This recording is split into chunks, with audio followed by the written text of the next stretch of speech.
Hi, Kipsters. It's Miss Miller. I hope you're all doing well. I miss you all. I've been thinking about you a lot, especially my Hampton Pirates.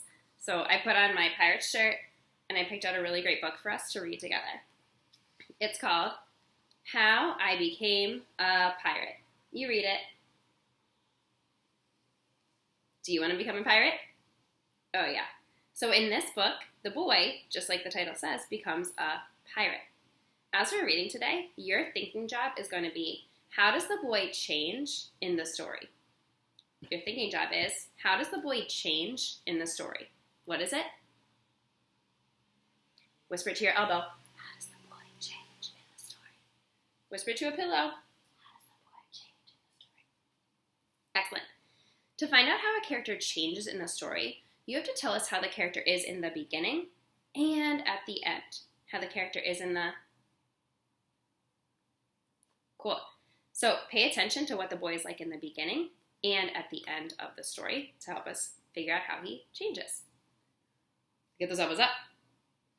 Are you ready?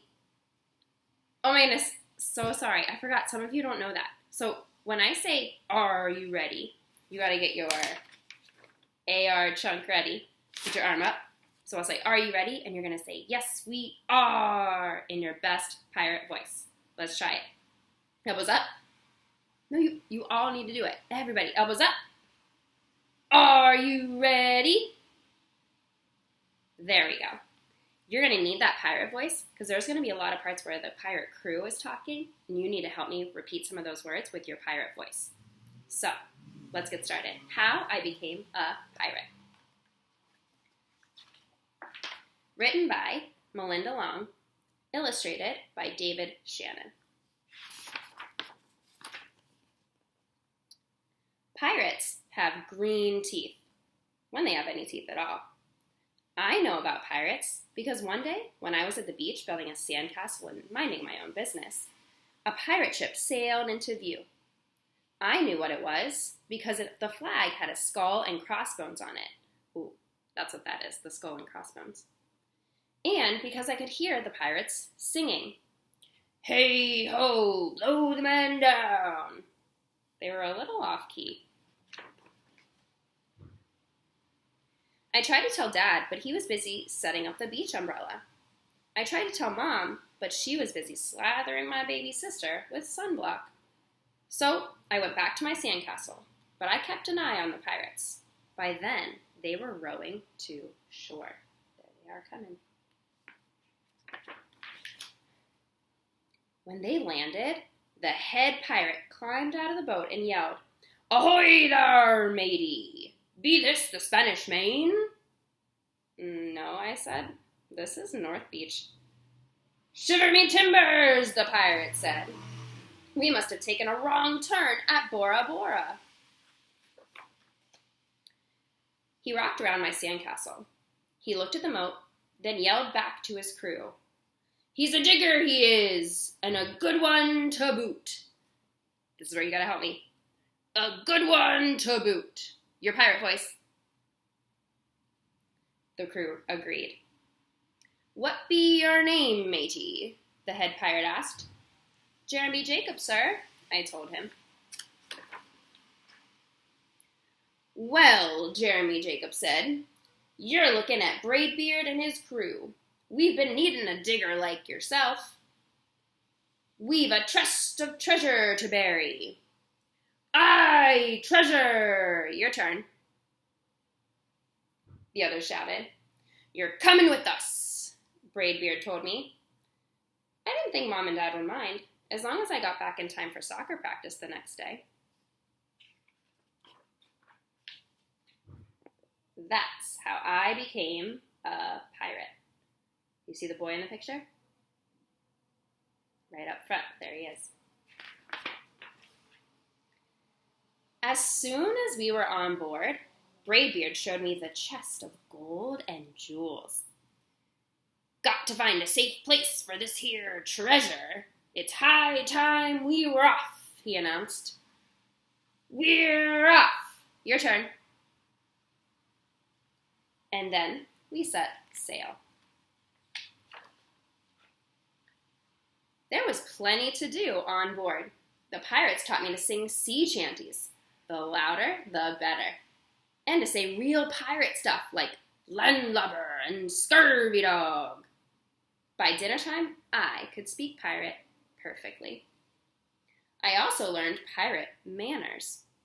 Braidbeard pounded his fist on the table and yelled, "Down the hatch, me laddies! Down the hatch! Your turn." We all shouted. Braidbeard gulped his food and said, "Hand over the meat! The meat! Your turn." We all roared. Nobody told us to finish our spinach. There wasn't any. Or to chew up our carrots. They weren't even allowed on board. We talked with our mouths full, and nobody said please or thank you. Do you think these pirates have good manners? When in the story makes you think that? Yeah, if I go back to the text, it says they were chewing and talking with their mouths full. And nobody was saying please or thank you. It's definitely not good manners. I hope you're using your manners at home. After dinner, I tried to teach the pirates to play soccer. Braidbeard kicked the ball and yelled, "Arrrghh, soccer! Your turn." Then everybody dove for the ball at once, and it rolled right off the deck. "After it, me hearties!" Braidbeard commanded. "After it?" we all whispered. Oh, we're whispering that. "After it?" we all whispered. We fought over who would go get the ball.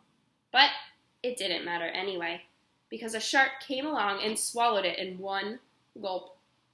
So much for soccer. Why does it say so much for soccer? When we have a why question, we have to think about what the character wants or what caused it. I don't think it's anything the boy wants here. So what happened to the soccer ball?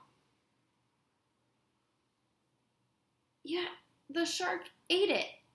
So because the shark gulped and ate the soccer ball, they couldn't play anymore. That's what caused it. And what caused him to say so much for soccer. Ooh. By now, it was past my bedtime. But nobody tells pirates to go to bed, to take a bath, or to brush their teeth. Maybe that's why their teeth are green. That makes sense. Pirates sleep with one eye open, just in case. And they don't change into pajamas, unless they want to. Pirates don't do anything they don't want to, except for maybe swabbing the decks. I wanted to be a pirate forever. Why does the boy say he wants to be a pirate forever? We know he wants to be a pirate, but why? Yeah, if we go back to this part, it says pirates don't do anything they don't want to do. And there's no one telling them what to do. Sounds like the boy likes that idea.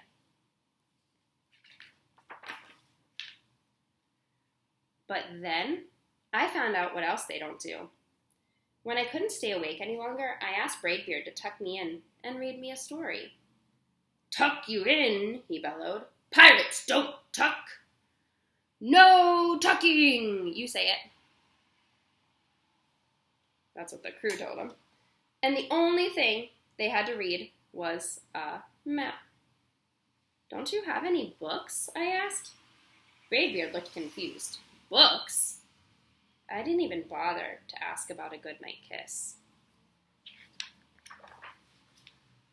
It wasn't easy to fall asleep without a story, but I was finally dozing off when a storm broke. Thunder boomed and lightning flashed. I tried to hide under the covers as the waves slammed up against the ship, but I kept falling. I couldn't find anyone in the cabin. They were all on deck. "Lower the sails!" Braidbeard shouted. "Batten down the hatches!" Everybody ran around, yelling and lowering and battering. Nobody had time to sit close and tell me it would be over soon. Nobody even noticed me. I decided that I didn't want to be a pirate after all. Wait, but before, the boy was saying he wanted to be a pirate forever. Now, he's saying I didn't want to be a pirate after all. Why? Why doesn't he want to be a pirate?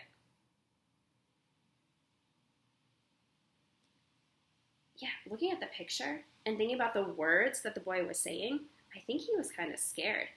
And then he also said nobody had time to sit next to him. Nobody even noticed him. So that makes me think he was feeling sad. And because of that, no one was noticing him. He didn't want to be a pirate anymore.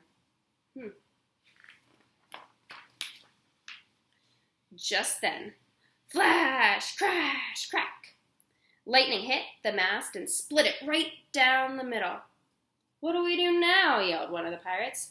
We'll have to turn back, called another. But the treasure, hollered Bladebeard. Where will we bury the treasure? I stepped forward. Maybe I can help, I shouted over the wind. I think I know the perfect digging spot. When the storm was over, we rowed back to shore and buried the chest. We drew a map so we could find the treasure again, but I don't think I'll need it.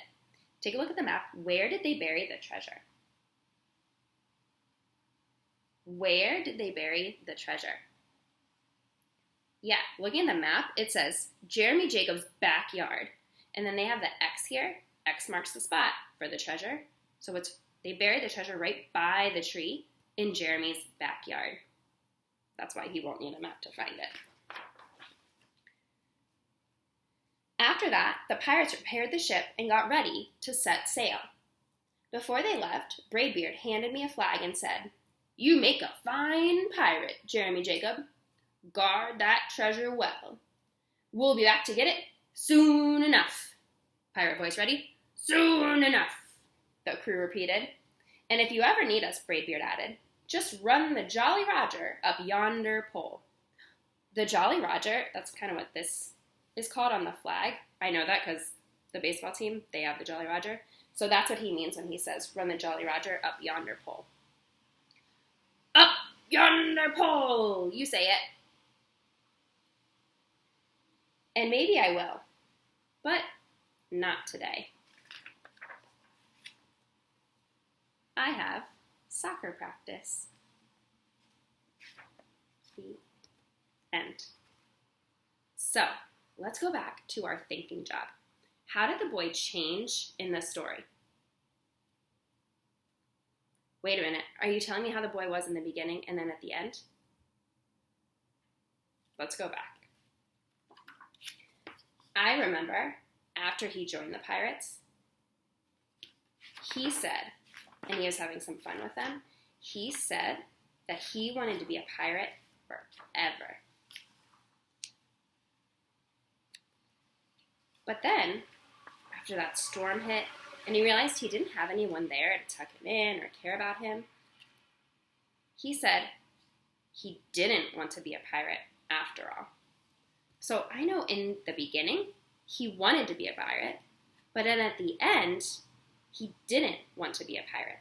So that's how the boy changed in the story. In the beginning, he wanted to be a pirate, but then at the end, he wanted to stay a boy and, go to his soccer practice. Awesome job. I hope you enjoyed that story, Kipsters. If you want to continue and do some extra work with that story, you could do some writing and write about if you would want to be a pirate or not, if you would like that, what it would be like.